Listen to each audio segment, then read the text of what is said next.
So we'll go ahead and get started. Welcome, everybody. Work session of the Anchorage Assembly. Today is October 31, 2024. We're scheduled from 11:30 to 12. We're here to discuss M 863-2024 Executive Appointment Confirmation Hearing, Ken Kohlhase, Municipal Operations Manager. So confirmed as Public Works Director. Not sure what that means. We'll get to that. So we'll start with introductions. Mr. Presverdia. Cameron Perez-Verdio. Mark Littlefield. Karen Bronga. Scott Myers. Anna Brawley. Christopher Constant on the phone. Mr. Solt. Here. Thank you, Mr. Martinez. Present. Thank you, Mr. Rivera. Present. All right. Now with the administration, we have Municipal Manager Becky Wynn Pearson and former manager Ken Kohlhase. Becky. Thank you, Mr. Chair. I'm here today to say that I am thrilled that Kent Kohlhase has accepted the nomination of Public Works Director. Kent brings critical institutional knowledge and strong connections to this role, and I'm really grateful to have him back at the municipality after a brief much-needed vacation. Kent has worked for the municipality since 2013. He served as private development manager in the Development Services Department and as engineering design manager for PM&E. In 2019, he was appointed as director of PM&E. This critical department is responsible for design and construction of capital road and drainage projects, survey and right-of-way acquisition for municipal purposes, and watershed management for compliance with state and federal requirements. Kent served in a long-term acting role as the building official and also as director of development services. As we all know, Kent served as municipal manager from December 2022 to July of 2024. Public Works is composed of maintenance and operations, project management and engineering, and traffic engineering. And in his role, I have already found Kent to be incredibly useful and helpful in driving real strategic results in those departments, in being a leader who can take on and own significant projects that we have in those areas, and in just solving problems and getting things done. So I'm so grateful to have him back. Kent's strong leadership and good nature will bring good support and guidance to these vital departments. So I'm pleased to present him for consideration today. Mr. Kohlhase. Thank you, Mr. Chair, and good afternoon, everybody. I'm glad to be here. Becky touched on some of the things I was going to talk about, which was just my kind of a summary of my work history, so I won't go through that. I will say that it's nice to be here for, I think, my fourth confirmation work session because people know how to pronounce my name, so that's, I think, a good thing.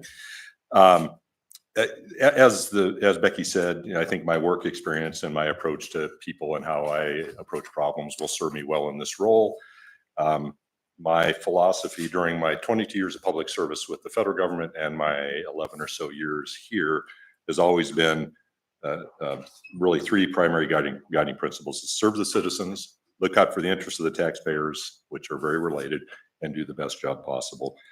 The first two, serving the citizens and looking out for taxpayers, again, closely related. The work that we all do as municipal employees, as elected officials, really ultimately affects the daily lives of the citizens of Anchorage. And I think we all, the professionals among us, which is all of us, take that to heart and really hold it dear, as we should. We're expected to deliver services to the public in an efficient and cost-effective manner. We're spending their money when we do whatever it is we do. And I have always held that to be kind of a sacred responsibility. My approach has always been to ensure, to the best of my ability, that when we spend taxpayer money, that we do it legally, we do it appropriately, we do it at the highest possible need. I think I have a lot to offer as a public works director. For most of my career, I've been leading work groups or divisions or sections or departments. So I understand how to work in that dynamic. My approach is very rarely, almost never top down. You'd be hard pressed, I think, to find somebody who said, I came into a meeting and said, this is how we're doing it. The meeting's over. I rely on people who are much more smart than me and much more experienced than me, and value the guidance from everybody on my team, no matter what team that might be. My philosophy has always been to do what's right, best for the public and the citizens, and do it to the best of my ability. And I can intend to continue that if I'm confirmed in this role. Thank you. All right, so I'm going to go ahead and start. I don't see any questions. Kent, my first question to you is kind of, it's a high level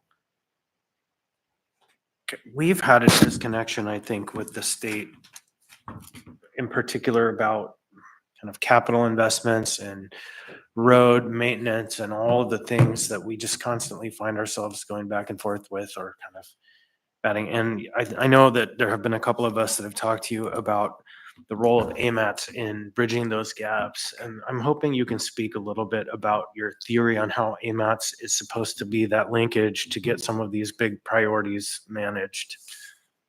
Thank you for the question. I think, AMATs has a variety of abilities to influence how we do things. The big thing is the funding, the federal funding that comes to the city and the state and how it's ultimately directed. Of course, having sat on the policy committee, I'm aware of how that approach works.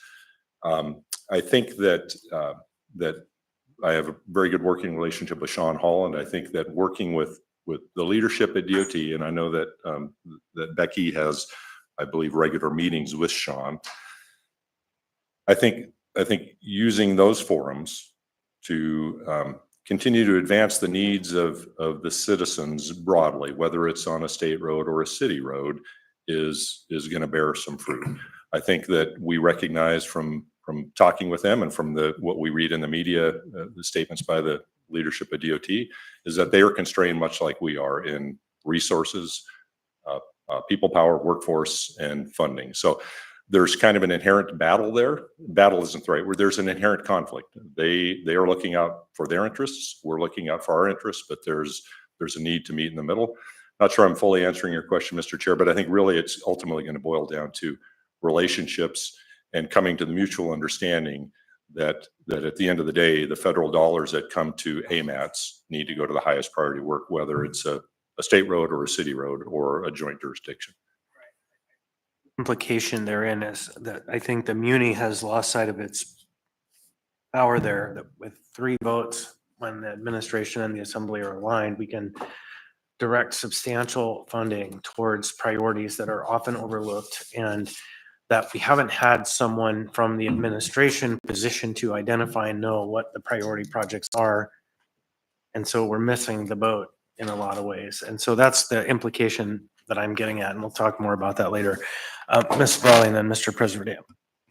Thanks. Yeah, Mr. Kohlhase, I remember I was in at least a couple of these confirmation hearings.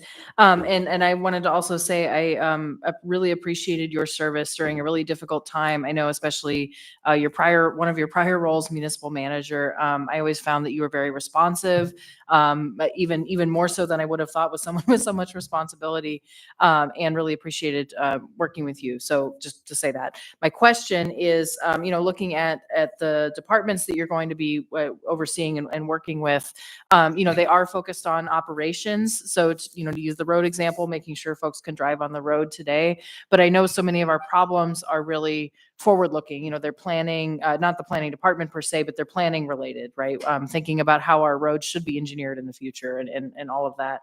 So I wonder what your thoughts are, what your either vision or maybe just kind of what you see as the priorities for thinking ahead, making sure that our infrastructure continues to function, and then what you see some of the biggest challenges are. And I think all of us in this room kind of could name off some of those challenges, but really specifically for this type of infrastructure, how you plan to prioritize and work on those big picture long-term issues. Thank you, Member Brawley, for the question. I think the biggest challenge facing the municipality with respect to public works and our transportation infrastructure, roads, trails, bike paths, sidewalks, all of that rolled into that, the biggest challenge facing us is the deferred maintenance. We have a huge backlog. I think most of you have heard me say in this room or from the dais that our backlog it far exceeds $1 billion. So our ability to do all the things that we want to do for our citizens, which includes repairing roads that are in states of failure. I've received emails just in the past couple of weeks from several of you regarding the need or the contact from constituents on how to address those problems. So we have that. We have the routine maintenance that street maintenance does every year. And then we have the need to add to and improve our transportation network. And balancing all of those with an extremely limited pot of funding is challenging. So I think we have some great great resources in our various departments. Just to mention a few names, we have the traffic engineer who's really taken a lead on being visionary about multimodal transportation. Many of you may know Brandon Telford, who's an engineer. He leads the design section in PM&E. He too is he's an engineer, so he has a objective way of looking at things, but is a strong, he strongly recognizes the need to maybe take a broader approach in how we look at things. So I think having, and of course the departments don't set policies, so we take the policy guidance from the administration and the assembly. But I think with those tools and those people in place who have this way of looking at things, I think there's opportunities to change how we do things. Having said that, you know, how we prioritize whether we improve or repair a storm drain that's in the imminent state of failure, or instead use that money to do a road diet on a 4-lane road, those are very challenging discussions. And I would like to say I've got the perfect solution to that, but I don't. I think that those are they're evaluated on a case-by-case basis, on a year-by-year basis. If we're bonding for $30 million, we can't do everything. So we need to do the highest priority things first and balance. We've all, in my previous history in PM&E, we always strove to balance geographically. We want to make sure we weren't spending all the money in one part of town. We balance between storm drains and streets. We balance between new improvements and maintaining what we have. Probably a bit of a non-answer, Member Brawley, but I think the goal and the approach would be to have the best people in the room for those discussions and make the best decisions possible. Yeah, thanks. And I know it's not an easy answer. I guess the other, you brought up drainage. I guess one of the biggest lessons I've learned since starting is really, we talk about the surface of the road and we think about the pavement, the driving and all of that, but really so many of our problems boil down to drainage needs. And so I wonder if you could comment on that more, not a specific project, but really where, you know, what the magnitude of that issue is. Is it a citywide problem? Is it really in certain areas? Or just from your understanding, kind of how do we make sure that the drainage issue is prioritized? Because I know water is anathema to city infrastructure.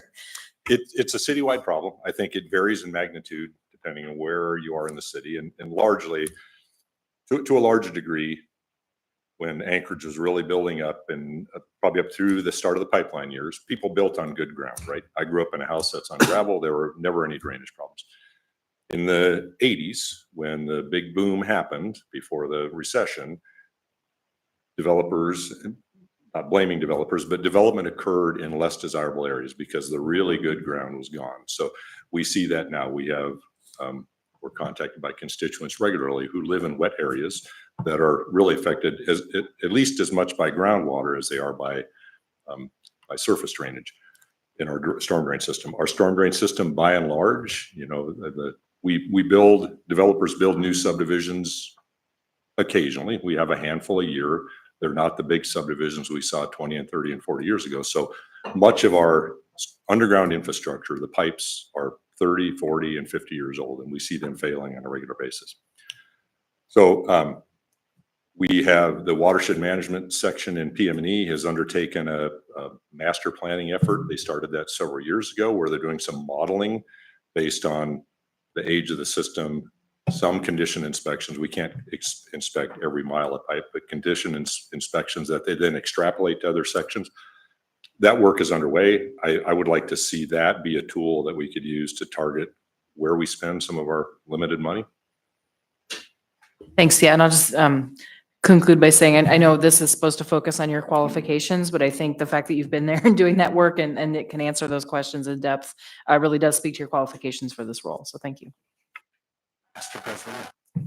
Thanks. Actually, I have a question for Mr. Kohlhase, but I first have a question for Ms. Pearson. And I talked to the chair about this in the past about, I don't have all the information in front of me, but I think, at least from my perspective, we experienced the most corrupt, the most damaging administration this city has seen in my lifetime recently. And out of that was a mass exodus of employees, illegal behavior, people lying about budgets. We had lawsuits. We've had we're still recovering from an incredibly awful time in this city. And sitting next to that mayor for quite a long time was this man. And so I'm curious, your calculation of, and I'm actually in favor of him, but I'm wanting to understand the process of making decisions about who stays and who goes, especially people who were at a senior level during that period of time. And I want to just understand that so we can understand how those decisions are made from the administration. Thanks.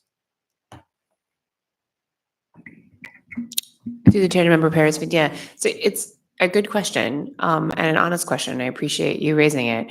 I think if I can be frank and honest in return, we've been in the building and heard from people that, there were that there's, I think, several people, and I would say, if I don't want to speak for Mr. Kohlhase, I can allow him to speak for himself as well, but stayed through the last administration and stayed in leadership roles because of an unbelievably deep commitment to trying to preserve some of the day in and day out values of the municipality in terms of a commitment to keeping strong public servants in place, a commitment to allowing departments to do their work, a commitment to the rules of process and to the code, and a commitment to, again, to the municipality as a place that at its core, for so many people who do the line work here day in and day out, is about providing core public services and believing in the community. And I think I've known Mr. Kohlhase from when I was at the municipality before, and I know people who've worked for him, the people who worked beside him, who saw him in the role as being a leader who preserved some trust for them and kept them in their roles, continuing to work as public servants in what was, as you've characterized, a challenging and controversial time. So I have faith in Mr. Kohlhase and him as a public servant, and him as a colleague, and him as someone who has had the role that I've had before I have and worked through it. And I'm, again, pleased that he's been willing to come back in this administration and continue to serve in an area where he has a very strong depth of expertise and knowledge and real trust from the teams that continue to work in that area. Thanks. And so my question to you, Mr. Kohlhase, is, and I don't doubt your qualifications at all. I've seen you in action. I know that you're more than qualified for this role. But I think one of the roles that we have in determining qualifications for these positions, it ultimately, in my mind, comes back to trust. You're being put in a position where we all have to trust that you're going to make decisions that's in the best interest of this city. And I guess that's what I'd like to hear you speak about is I've never been in a position where I've had to sit next to someone and be a part of administration that, at least in my perspective, was doing all of the things that I mentioned and probably more, and did, in my opinion, more damage to the city than I can even understand. So what I'm trying what I'd like to hear you sort of share is how do you reconcile that? How do you reconcile being a part of administration that were doing those things and staying, as opposed to leaving and not being a part of an administration that was doing those things? Through the chair to Mr. President, and I guess to the body. So I've worked for, I believe, 5 mayors, and I've never in my career or working for the federal government let politics or personal philosophies come into play. What I said in my opening remarks and what I've said before, I take seriously. I think many of you heard me say that if I'm asked to do something that's illegal, immoral, or unethical, I will not do it. And if I'm put in a position of making that choice, I'll leave. When I was the municipal manager under Mayor Bronson's administration, I was not asked to do things that were illegal or unethical. I provided advice when I thought that there were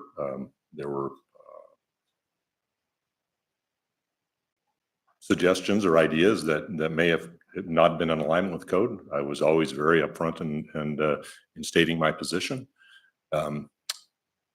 What I saw with the directors, without exception across the board, is that they continued to do the work of the people in an honest and ethical way.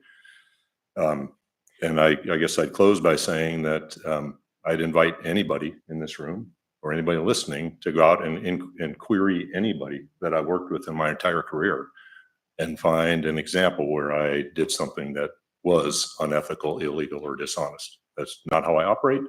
If you find somebody who brings that forward, there's one of two things. One, I'm lying to you, or two, they're lying to you.